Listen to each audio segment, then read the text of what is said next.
कृष्णा, राधे राधे। सभी भक्तों को सादर प्रणाम। आप सभी भक्तों का दिन शुभ एवं मंगलमय हो। सभी भक्तों को दीपावली पर्व की हार्दिक शुभकामनाएं। भक्तों, कार्तिक अमावस्या में पितरों के निमित्त तर्पण और पिंडदान तथा दान देने का भी खास महत्व बताया गया है। इतना ही नहीं, इस दिन जो भी व्यक्ति कर्ज, ऋण आदि से निरंतर परेशान रहते हैं, उन्हें इस दिन हनुमान जी की आराधना विशेष तौर पर करनी चाहिए। विष्णु पुराण के अनुसार कार्तिक अमावस्या का उपवास रखना चाहिए। व्रत से पितृगण के साथ साथ सूर्य आदि नवग्रह और अग्नि, वायु नामक पंच तत्वों, नक्षत्र तृप्त हो जाते हैं। कार्तिक मास की अमावस्या को दिवाली का पर्व मनाया जाता है। इस दिन संपूर्ण रात्रि में दीपों का प्रकाश किया जाता है। यह एक अत्यंत प्रभावशाली माना गया है। दिवाली मनाने के साथ साथ इस दिन पितरों का तर्पण और दान पुण्य के कार्यों को भी किया जाता है। पौराणिक मान्यता के अनुसार महाभारत में भगवान श्री कृष्ण ने स्वयं कार्तिक अमावस्या के विषय में कई बातों का उल्लेख किया है। कार्तिक अमावस्या के दिन लक्ष्मी पूजन होता है। कार्तिक अमावस्या की रात्रि के समय पर लक्ष्मी जी का पूजन करने का बहुत विधान है। इस दिन कुबेर जी का भी पूजन होता है। अमावस्या के दिन सूर्योदय से पूर्व किया जाता है। स्नान कर पूजा पाठ को भी खास अहमियत दी जाती है। पवित्र नदियों में स्नान का खास महत्व होता है। इस अमावस्या पर दीपदान का भी खास विधान है।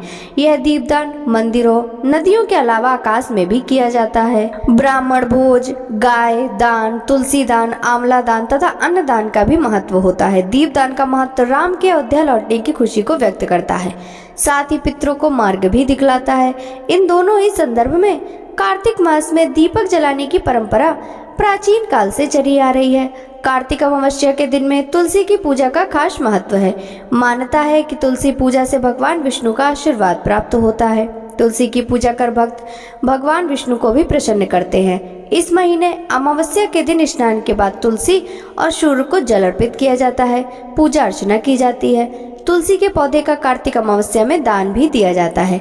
तुलसी पूजन न केवल घर के रोग दुख दूर होते हैं, बल्कि अर्थ, धर्म, काम तथा मोक्ष की भी प्राप्ति होती है। भक्तों, आप सुनिए कार्तिक अमावस्या की पौराणिक कथा। कार्तिक अमावस्या पर बहुत सी कथाएं और पौराणिक घटनाएं मौजूद। एक बार कार्तिक माह की अमावस्या तिथि के दिन देवी लक्ष्मी पृथ्वी पर विचरण कर रही होती हैं, परंतु अंधकार अधिक होने के कारण दिशा सही से पता नहीं चल पाती। देवी लक्ष्मी मार्ग से भटक जाती हैं, पर रास्ते में चलते चलते उन्हें एक स्थान पर कुछ दीपक की रोशनी दिखाई देती है। देवी उस रोशनी के नजदीक जाती है तो देखती हैं कि वह एक झोपड़ी होती है। वहाँ एक वृद्ध स्त्री अपने घर के बाहर दीपक जलाए हुए थी। दरवाजा खुला हुआ था। वह स्त्री आंगन में बैठकर अपना काम कर रही होती है। देवी लक्ष्मी उस वृद्ध महिला से रात भर वहाँ रुकने के लिए स्थान मांगती है। वह वृद्ध महिला देवी लक्ष्मी को विश्राम करने के लिए स्थान और बिस्तर आदि की व्यवस्था करती है। देवी लक्ष्मी वहां विश्राम के लिए रुक जाती हैं। वृद्ध महिला के सेवा भाव और समर्पण के भाव से प्रसन्न होती हैं। इस दौरान वह वृद्ध महिला अपने काम करते करते सो जाती है। अगले दिन जब वृद्धा जागती है तो देखती है कि उसकी साधारण सी झोपड़ी महल के समान सुंदर भवन में बदल गई थी। उसके घर में धन धान्य की भरमार हो जाती है। किसी चीज की कोई कमी नहीं रहती। माता लक्ष्मी वहां से कब चली गई थी, उस वृद्ध महिला को पता ही नहीं चला। तब माता उसे दर्शन देती है कि कार्तिक अमावस्या के दिन उस अंधकार समय जो भी दीपक जलाता है और प्रकाश से मार्ग को उज्जवल करता है, उसे मेरा आशीर्वाद सदैव प्राप्त होता है। उसके बाद से हर वर्ष कार्तिक अमावस्या की रात्रि में प्रकाश उत्सव मनाने और देवी लक्ष्मी पूजन की परंपरा चली आ रही है। इस दिन माता लक्ष्मी के आगमन के लिए पूजा पाठ, घरों के द्वार खोलकर रखने चाहिए और प्रकाश करना शुभ फलदायक होता है। भक्तों, एक अन्य कथा के अनुसार कार्तिक अमावस्या का एक दिन ऐसा समय होता है जब बहुत से कारण मिलकर एक भावना को व्यक्त करते हैं। उसी तरह से कार्तिक अमावस्या के समय बहुत सी ऐसी पौराणिक मान्यताएं और कथाएं भी प्रचलित हैं जो इस दिन की महत्वता को विशेष रूप से कई गुना बढ़ा देती हैं। इस समय पर अनेकों प्रकार के अनुष्ठान किए जाते हैं। तंत्र हो या फिर मंत्र, सभी अनुष्ठानों को महत्व विजय की प्राप्ति को दर्शाता है। भक्तों, अब सुनिए कार्तिक अमावस्या पर अमावस माता की कथा। एक गांव में सास और बहू अकेले रहती थी और उनका बेटा विदेश कमाने के लिए गया था।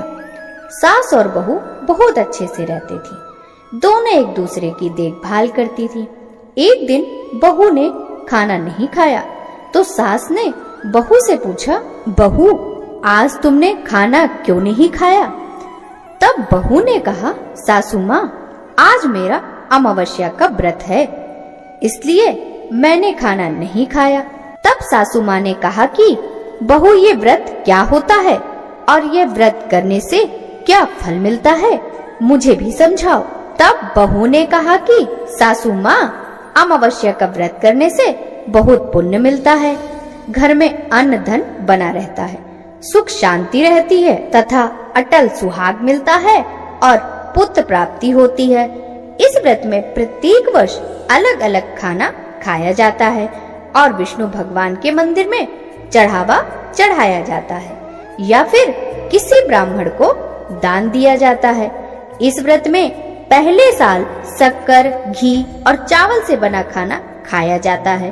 पहले साल व्रत पूर्ण होने के बाद 1.25 किलो चावल और 1 कटोरी घी तथा 1 कटोरी शक्कर का दान किसी ब्राह्मण को दिया जाता है।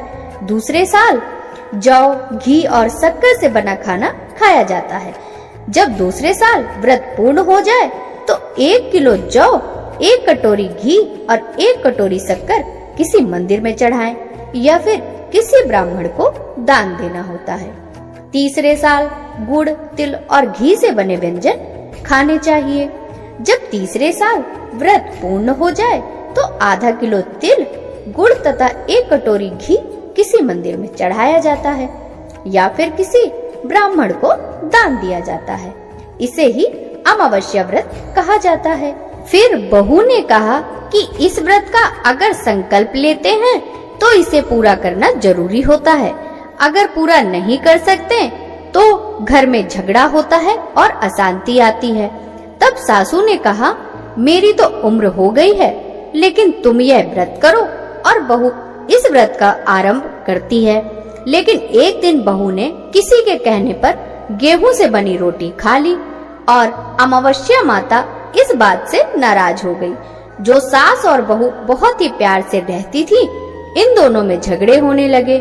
सभी गांव वाले भी हैरान हो गए कि यह सब क्या हो रहा है।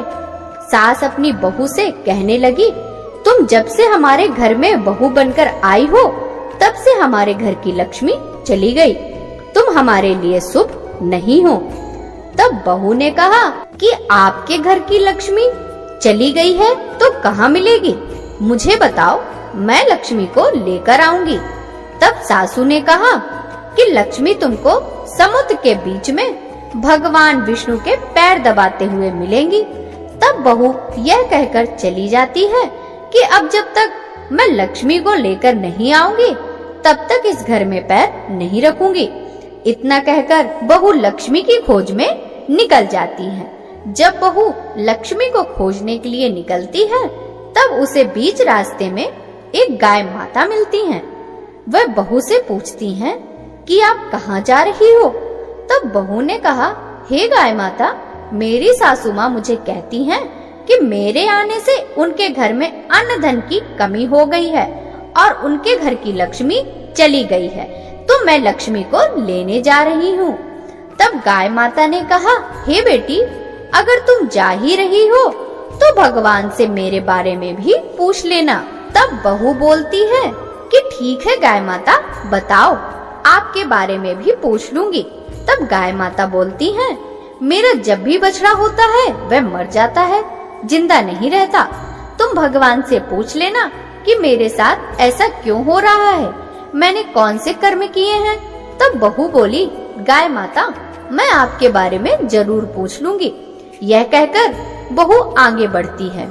जब आगे जाती है तो बहू को एक घोड़ी मिलती है जिसके गले में घंटी बंधी होती है। घोड़ी ने भी कहा, बेटी, तुम मेरे दुख का निवारण भी भगवान से पूछ लेना। तब बहू ने कहा, जरूर पूछ लूंगी। यह कहकर बहू आगे बढ़ती है। आगे जाते ही बहू को एक अंधा और बहरा बुजुर्ग मिलता है। वह भी बहू से अपनी समस्या भगवान से पूछने के लिए कहता है। तब बहू उसकी समस्या भगवान से पूछने को कहकर आगे बढ़ती है। आगे जाते ही बहू को एक बूढ़ी औरत मिलती है जो हाथ और पैर दोनों से अपाहिज होती है। वह भी बहू से अपनी समस्या भगवान से पूछने के लिए कहती है। तब बहू उसकी समस्या को भी पूछने के लिए तैयार हो जाती है और आगे बढ़ती है। आगे जाते ही बहू थक जाती है और एक आम के पेड़ के नीचे बैठ जाती है। तब आम का पेड़ खुश होकर बहू से पूछता है कि बेटी, तुम कहाँ से आ रही हो और कहाँ जा रही हो? तो बहू तब बताती है वह लक्ष्मी को लेने जा रही है। तब पेड़ भी अपनी समस्या भगवान से पूछने के लिए कहता है कि मेरे पेड़ पर लगे आम खट्टे ही होते हैं, इस बारे में भगवान से पूछ लेना। बहू उसकी समस्या लेकर आगे बढ़ती है। आगे जाते ही बहू को एक तलाई मिलती है। वह भी बहू को बताती है कि तुम भगवान से पूछना कि मेरे तलाई का पानी इतना मैला क्यों है, कोई भी इसे नहीं पीता। तब बहू कहती है जरूर पूछ लूंगी और आगे बढ़ती है। बहुत दिन जंगल में चलते चलते बहुत थक जाती है। उसे भूख लगी होती है लेकिन खाने को नहीं मिलता। खाना न मिलने से वह और भी थक जाती है और जंगल में बेहोश हो जाती है। उसी समय भगवान विष्णु और माता लक्ष्मी वहां विचरण करते हुए आते हैं। तब माता लक्ष्मी विष्णु जी से कहती है कि हे नाथ, यह आपकी बहुत बड़ी भक्त है, आप इसके दुखों का निवारण करो। तब भगवान विष्णु कहते हैं कि इस संसार में बहुत जीव दुखी हैं, सभी अपने अपने कर्मों का फल भोग रहे हैं, किस किस के दुख का निवारण मैं करूं? तब माता लक्ष्मी ने विष्णु से विनती की और कहा वह भूखी प्यासी है और इसे अगर ऐसे ही छोड़ दिया जाए तो जंगली जानवर उसे अपना शिकार बना देंगे। माता लक्ष्मी की यह बात सुनकर भगवान विष्णु एक साधु का वेश धारण करते हैं और बहू के पास जाते हैं और बहू को होश में लाते हैं। बहू के होश में आते ही साधु वेश में भगवान उससे पूछते हैं कि वह यहाँ क्यों आई है और कहाँ जा रही है। तब बहू पूरी बात बताती है। उसकी बात सुनकर भगवान विष्णु और माता लक्ष्मी प्रकट होते हैं। उनके साथ अमावस्या माता भी प्रकट होती हैं। बहू उनके चरणों में गिरकर वंदन करती हैं। अमावस्या माता बहू को कहती हैं कि बेटी, तूने मेरे व्रत को खंडित किया, इसी की सजा मिली है तुम्हें, लेकिन अब मैं तुम्हें माफ करती हूँ और तुम घर को जाओ। तुम्हारा घर अन्न धन से संपन्न होगा, तुम्हारा घर सुंदर महल में बदल जाएगा और तुम्हारी सभी मनोकामना पूर्ण होगी। यह सब होने के पश्चात बहू रास्ते में जो भी मिला उन सभी के दुखों का निवारण करने के लिए विनती करती है। तब भगवान विष्णु बोलते हैं कि गाय ने कभी अपना दूध किसी को नहीं पिलाया, उस वजह से उसका बछड़ा जिंदा नहीं रहता। तुम उसका दूध पी लेना, जिससे उसके बछड़ा जिंदा रहने लगेंगे।